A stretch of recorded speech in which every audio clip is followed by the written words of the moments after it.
Assalamualaikum warahmatullahi wabarakatuh. Salam sejahtera bagi kita semua. Perkenalkan, saya Fauzia Ilmi Khonita dari jurusan Bimbingan dan Konseling Universitas Negeri Malang ingin menyampaikan materi mengenai nasionalisme ditinjau dari perspektif generasi milenial untuk memenuhi tugas akhir mata kuliah Pendidikan Pancasila offering P110. Nah, kalian pasti bertanya-tanya, apa nih maksudnya? Tenang, akan saya uraikan satu persatu.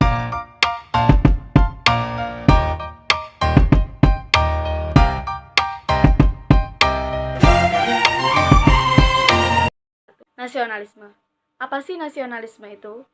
Nasionalisme menurut Kamus Besar Bahasa Indonesia berarti paham atau ajaran untuk mencintai bangsa. Lebih mudahnya, nasionalisme merupakan perasaan cinta seseorang terhadap bangsanya melalui sebuah tindakan. Tindakan-tindakan yang mencerminkan nasionalisme di Indonesia tidak akan lepas dari nilai-nilai Pancasila. Lalu, apa itu generasi milenial?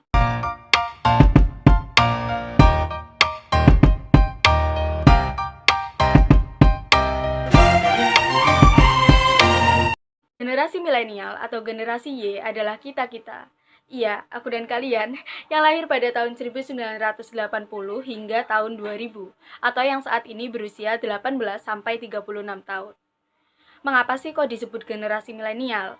Karena generasi yang lahir pada tahun ini erat kaitannya dengan kemajuan teknologi.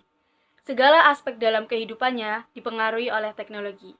Seperti pada bidang makanan ada junk food, pada bidang komunikasi ada handphone, pada bidang transportasi ada berbagai macam transportasi, dan pada bidang informasi ada sosial media. Kemudahan, kecepatan, dan efektivitas merupakan ciri khas dari kemajuan teknologi.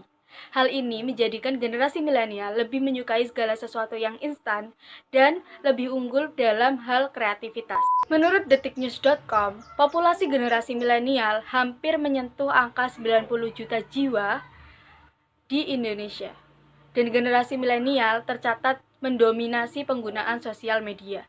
Inilah alasan mengapa generasi milenial dianggap sebagai generasi penggerak bangsa dan memiliki peran penting dalam kelanjutan hidup bangsa. Generasi milenial juga tidak terlepas dari arus globalisasi yang menyebabkan interaksi antar budaya terbuka sangat lebar, penyebaran informasi begitu luas dan cepat, serta kemajuan teknologi yang sangat pesat. Hal ini membawa ancaman baru bagi bangsa di bidang politik, ideologi, ekonomi, sosial budaya, pertahanan dan keamanan, serta membawa ancaman bagi rasa nasionalisme di generasi milenial. Nah, ditinjau dari kondisi dan tantangan yang sedang dihadapi, penting bagi generasi milenial untuk menanamkan dan mewujudkan rasa nasionalisme. Lalu, bagaimana sih sudut pandang milenial terhadap nasionalisme?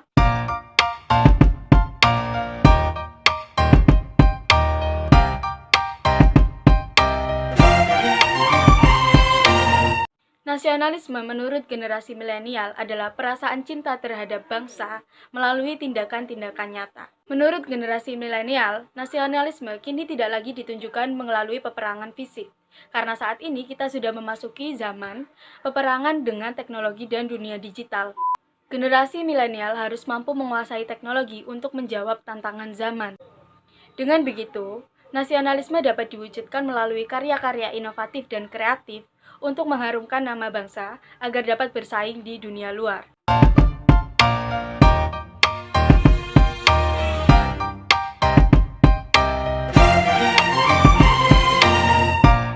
Seperti memanfaatkan teknologi dan media sosial sebagai alat penyebar luasan informasi mengenai budaya yang kita miliki. Menggunakan media sosial sebagai alat untuk bermusyawarah dan bertukar informasi demi mewujudkan kecerdasan bangsa. Lebih menyaring budaya-budaya dari luar yang masuk ke dalam bangsa kita. Menerapkan gaya hidup produktif daripada konsumtif dengan menggunakan barang-barang lokal daripada barang-barang dari luar negeri.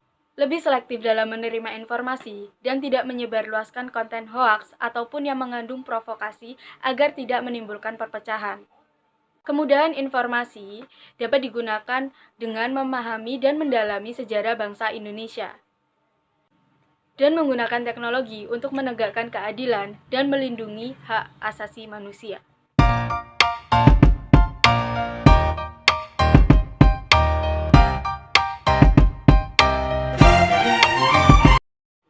Jadi, kesimpulan dari materi yang saya sampaikan adalah nasionalisme menurut generasi milenial merupakan tindakan nyata perasaan cinta tanah air yang menyesuaikan dengan perkembangan dan tantangan zaman saat ini demi mewujudkan kemajuan bangsa.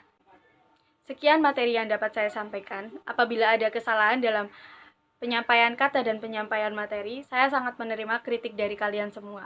Dan apabila kalian suka dengan video ini, silakan like dan subscribe. Wassalamualaikum warahmatullahi wabarakatuh.